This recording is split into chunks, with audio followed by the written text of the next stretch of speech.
አሰላሙ አሌይኩም ወረህመቱላሂ ወበረካቱሁ። ሰላም ጤና ይስጥልኝ። ውድና የተከበራችሁ የቻናል ቤተሰቦች እንደምን አላችሁ? እኔ ያለው አልሐምዱሊላህ።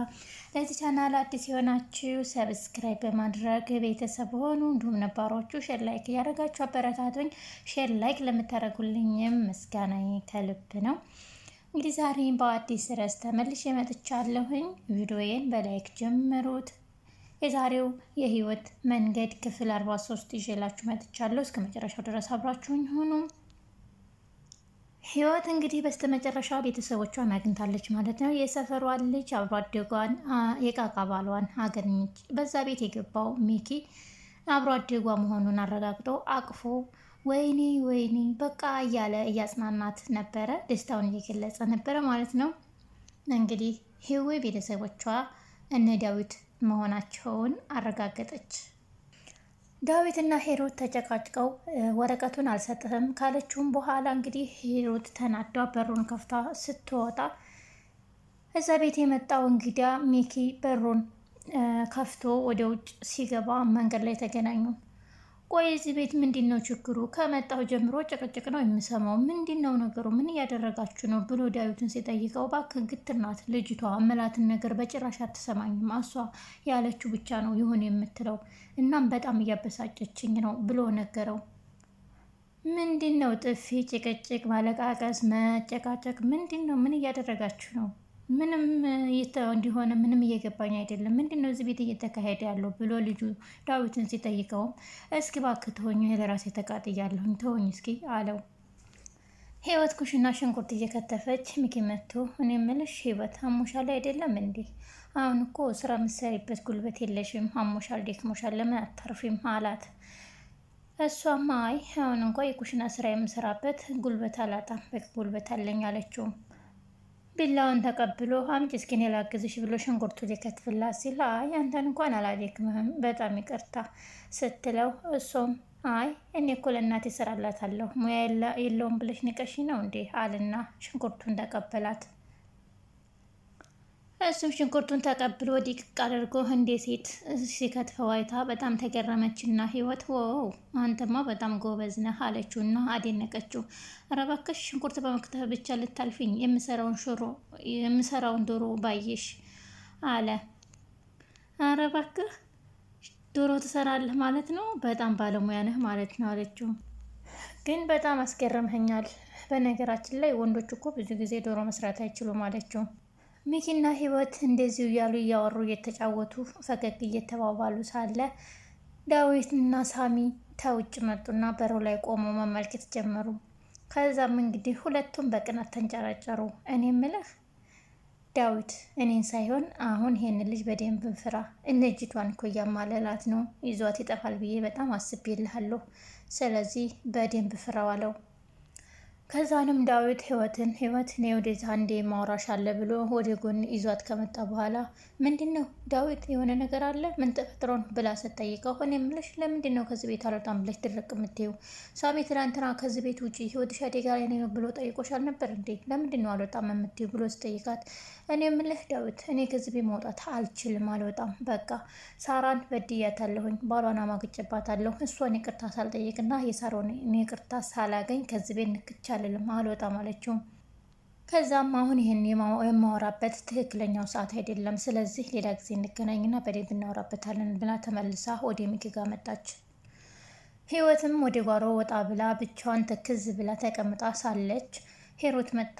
እኔ የምልሽ ህይወት ከዚህ ቤት አልወጣም ያልሽው ለምንድን ነው? ምን አስበሽ ነው? ሴትዮዋ እኮ በተደጋጋሚ አንቺን ልትገልሽ ሞክራለች፣ አግታሻለች፣ መርዝ ሰታሻለች፣ ቢላዋ ደቅናብሻለች። ግን ምን ሆነሽ ነው አልወጣም ያልሽው? ምን አስበሽ ነው ብላ ሄሮት ስትጠይቃት ህይወትን ብትሆንን ሀቅ አላት፣ እኔን ብትገለኝም እሷም ሀቅ አላት። ስለዚህ አሁንም በድጋሚ የእሷን ይቅርታ ሳላገኝ ከዚህ ቤት አልወጣም አለቻት።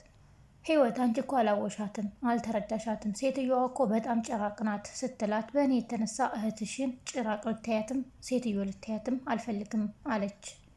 ወጣም ወረደም እኮ ሳሮን የአንቺ ታላቅ እህት ናት። ስለዚህ እህትሽን አክብሪያት፣ ለእኔ አግዘሽ ከእህትሽ ጋር ልትታይ አልፈልግም ስትላት ግን ሂሩት ያለችው ግን እሱን አልካድኩም፣ ግን መጥፎ ስራ ስትሰራና ሰዎች ላይ ተንኮል ስታቅድ እሷን የሚደግፍበት እህትነት የለኝም አለቻት።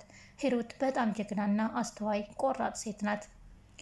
ከጎን ሆነሽ ለእኔ ብለሽ ስለምታግዢ ስለምታዝኒልኝ በጣም አመሰግንሻለሁ ሂሩት፣ ግን እህትሽም እኮ ትፈልግሻለች፣ ላንቺም ታስፈልግሻለች አለቻት።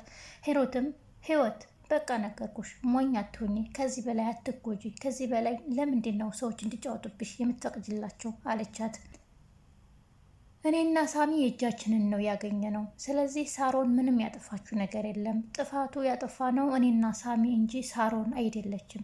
ስለዚህ ሂሩት እባክሽ ልለምንሽ፣ ከእህትሽ ጋር ትጣይ፣ በእኔ ጉዳይ እጅሽን አታስገቢ። ከአሁን በኋላ የፈለገችውን እኔን ትቅጣኝ። ምክንያቱም ከባሏ ጋር ማግጫለሁ፣ ባሏን አማግጨባታለሁ። ስለዚህ እሷ ብትቀጣኝም ለእኔ ይገባኛል አለች። እኔ ሳሮንን እንደማውቃት እናንተን ብታውቋት ደስ ይለኝ ነበር አለች ሂሩትም።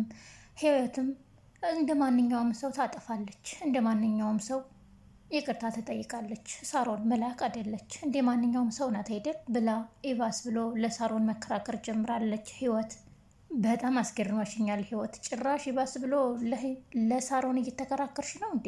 ይሄንን አላምንም አለች። ህይወትም የሚመር እውነት ነው አይደል በማለት መለሰችላት። አይ በቃ እድሜ ልክሽን ከሳሮን ጋር ኑሪያ፣ በቃ ኑሪ ብላ ሂሩትም ተቆጥጣ ጥላት ሄደች። ህይወትም ከተል ብላ አመሰግናለሁ ስለምታስቢልኝ ስለምትጨነቂልኝ እጅግ በጣም አመሰግናለሁ ሂሩት ስትላት፣ አይ ይህ ሁሉ ጥፋት በእኔ ምክንያት ነው፣ እኔ ነኝ እዚህ ሁሉ ስቃይ ውስጥ ያስገባሁሽ ስትላት፣ እንዴ አንቺ ደግሞ ምን አጠፋሽ? አንቺ ለእኔ ከማገዝ ውጭ ምን ያጠፋሽው ነገር አለ ብላ ህይወትም ስትጠይቃት፣ አይ የማውቀውን ነገር ሁሉ መናገር ነበረብኝ፣ የማውቀውን ሁሉ ስለደበቅኩ ነው አንቺ ላይ ጥቃት እየደረሰው እያለሁ አለች ሂሩትም።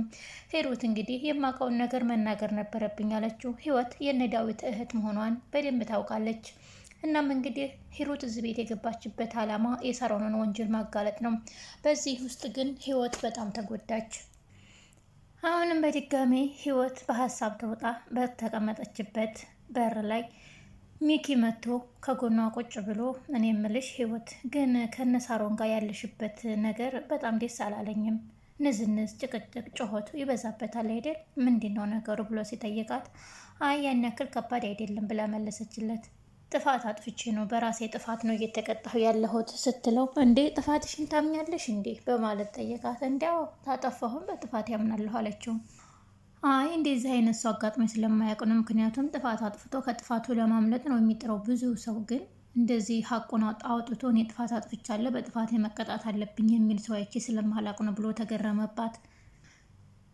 ልጁም ነገሩን አዘናግቶ እኔ የምልሽ ህይወት ግን ቤተሰቦችሽ የት ናቸው? ወላጅ ቤተሰቦችሽ የት ነው ያሉት ብሎ ሲጠይቃት፣ እኔ ያደግኩ በማደጎ ነው፣ ቤተሰቦችን አላቃቸውም አለችው። ግን ትክክለኛ ወላጆቼ እናንተ ሀገር እንደሚገኙ አንዳንድ መረጃዎች ደርሶኛል፣ እያፈላለኩ ነው አለችው። እኔ የምልሽ ግን ቤተሰቦችሽ ታዲያ ደብረ ዘይት የት አካባቢ ናቸው? ወሬ ስትሰሚ የት ናቸው አሉሽ? በማለት ሲጠይቃትም ሰራተኛ ሰፈር ናቸው ብለውኛል አለችው። እና የነ ዳዊት ሰፈር እኮ ማለት ነው፣ እና እዛ አካባቢ ዳዊት አላወቃቸውም ማለት ነው ብሎ ሲጠይቃት፣ እሷም ዳዊትም ነገ ዛሬ ሄዳለሁ እያለ ምንም አልሆነለትም አልሄድም አለችው።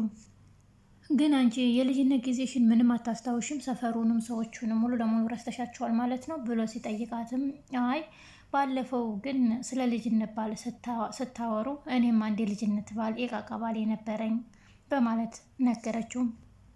እና የልጅነት ጓደኞችን አልፎ አልፎም ቢሆን አስታውሳቸዋለሁ፣ ስማቸው መልካቸው ቢረሳኝም ግን የምንጫወተው ጨዋታዎች ትዝ ይሉኛል። በተለይ አንደኛው የቃቃ ባሌ ብዬ የምጠራው ከኋላ በኩል ፀጉሩ ይሰራል፣ ያንን እየጎተትኩ እጫወትበት ነበር አለች። ከዛ ሚኪን በመደንገጥ አንቺ ቆይ እንዴ ብሎ ምንም ትንፋሽ ሳያወጣ ልጅቷን ዘሎ አቀፋት። ስለዚህ አውቋታል ማለት ነው። የነ ዳዊት እህት የልጅነት ፍቅሩ የቃቃ ሚስቱ ህይወት ነበረች። እንግዲህ በቀጣይ ከእህት ከወንድሞቿ ጋር በሰላም እንደምትተዋወቅና እንደምትገናኝ ተስፋ እናደርጋለን። ውድና የተከበራችሁ የሚሊነሯ ቤተሰቦች ለዚህ ቻናል አዲስ የሆናችሁ ሰብስክራይብ እንዳይረሳ፣ ነባሮቹም እንደዚሁ ሼር ላይክ አድርጉ። አብራችሁን ስለነበራችሁ ከልብ አመሰግናለሁ። በሌላ ቪዲዮ እስከምንመለስ ድረስ በያላችሁበት ቸር ሰንብቱ። ወዳችኋለሁ፣ አከብራችኋለሁ። ባይ ባይ።